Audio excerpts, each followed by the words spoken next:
Hey everybody, welcome to 10-ish Minutes of Truth, the ministry here at Emmaus Church, where we take 10-ish minutes every session to sort of discuss a controversial topic or a topic that people don't like talking about or have a difficult time discussing or whatnot. And so today, really excited because we're going to begin a 3-part series on the topic of hell. That's right, hell. And think about it, but not a whole lot of conversations whappening about hell. I mean, when's the last time you had a conversation with somebody about hell? Not necessarily something you bring up at the dinner table with the family, right? Pass the fried okra and the sweet tea, and what about hell, right? Doesn't really happen. When's the last time you even saw a church doing a series on the topic of hell, on the issue of hell? I mean, doesn't exactly bring in the seekers. And let's kind of be honest, y'all. I mean, it sort of makes sense that we would avoid a topic like this, right? I mean, it kind of does make a whole lot of sense that we would want to avoid having conversations about hell because let's face it, man, it's not the most pleasant thought in the world. Matter of fact, the legendary author C.S. Lewis has this fascinating quote where C.S. Lewis actually says this about the doctrine of hell, the idea of hell. He says, "There is no doctrine which I would more willingly remove from Christianity than this, the doctrine of hell, if it lay in my power." I mean, that's fascinating, right? And I'll be honest with you, man, in some ways, I totally see where that brother's coming from, and I totally get him because here's the reality, y'all. No one should like talking about hell. I mean, nobody should get excited about the topic of hell. No Christian even should ever get excited about the idea of it. But because the truth is, hell is a very difficult reality. I mean, let's just own it. It's a really sobering, hard, difficult reality, but it is a reality that the Bible talks about over and over and over again. And can I be honest with you, man? Here's the truth, and here's why this doctrine of hell, this idea of hell is so important to talk about. We will never begin to grow more fully in our knowledge and understanding of God and of who He is until we first talk about hell. In fact, beloved, guess what? We will never be able to fully appreciate Jesus Christ and all that He has accomplished in the gospel until we first talk about hell. We just got to go there. So let's do this, y'all. The question that we're wrestling with right now in this first session is this right here. What exactly is hell? We got to ask that question, right? Because there's tons of confusion out there. Matter of fact, pop culture kind of says some goofy things about hell and paints some crazy pictures about hell. I mean, think of the cartoons we've seen where it's, the demons running around with the pitchforks and forcing people into labor camps for eternity. I mean, is that really what hell is? Is that really what the Bible says about hell? I mean, there's tons of confusion about hell and what it is. So here's the thing. When we begin to have a discussion about hell, there are first and foremost 3 really specific truths that we need to understand as we start to get into this topic. 3 specific truths. The first one is this. Don't miss this. Hell is awful because God is holy. I want you to get this. Hell is awful because God is holy. Now, what's fascinating is, so if you read the scriptures, one of the things you're going to find out is in Exodus chapter 33 and verse 30 specifically, we're actually told that if you and I were to look at God, if God were to make Himself visible, if we were to see God, guess what? God is so holy and He's so perfect and He's so pure that if we laid our eyes on Him, we would immediately die. That's what the Bible tells us. This is why it's such a trip for me sometimes when I hear people say things like, well, yeah, I don't believe in God, but why doesn't God just show up and appear to me? If God would appear to me, then I would believe in Him. And I'm like, no, dude, no, you'd be dead. That's what you'd be, right? I mean, it's God's grace and goodness that He doesn't appear visible to you because one look at Him, you die. Because here's why. Even the slightest sin in the presence of God leads to immediate destruction, right? I mean, the Bible's clear on this. Or another way to say it would be this.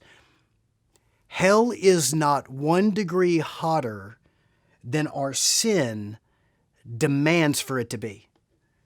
right? Hell is awful because God is holy and because God is just. And so watch this, don't miss this.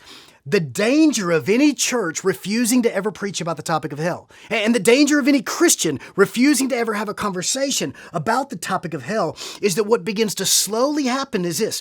What we slowly begin to lose sight of this really important truth right here, that God will not tolerate evil. He won't. And when we refuse to talk about the topic of hell, we slowly begin to lose sight of this. And I'm telling you, here's the danger in that. I promise you, don't miss this. I promise you, beloved, that when a person goes through a rape or when a person goes through an abuse, they desperately need to know that there is a loving God who's going to judge evil once and for all.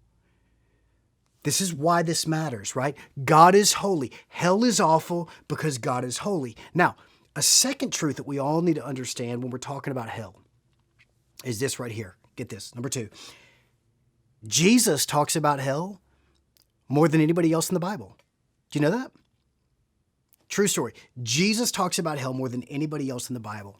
It's fascinating, man. One of the things, one of the misnomers out there, people often wrongly believe this idea of, the God of the Old Testament was the fire, brimstone, the hell God, right? I mean, he was sort of that's how God was in the Old Testament. This wrath, judgment, wiping out cities, right? Fire, brimstone, hell. It's almost like this idea that in the Old Testament, God's really cranky, right? Like in the Old Testament, God's a first-year church planner, really mad, really impatient, always got issues with stuff, kind of neurotic, right? But then he matures, this idea that somehow in the New Testament, God matures and we get meek and mild Jesus, who's sort of doing miracles and healing the sick, and he's really nice, and he never talks about fire, brimstone, hell, none of that.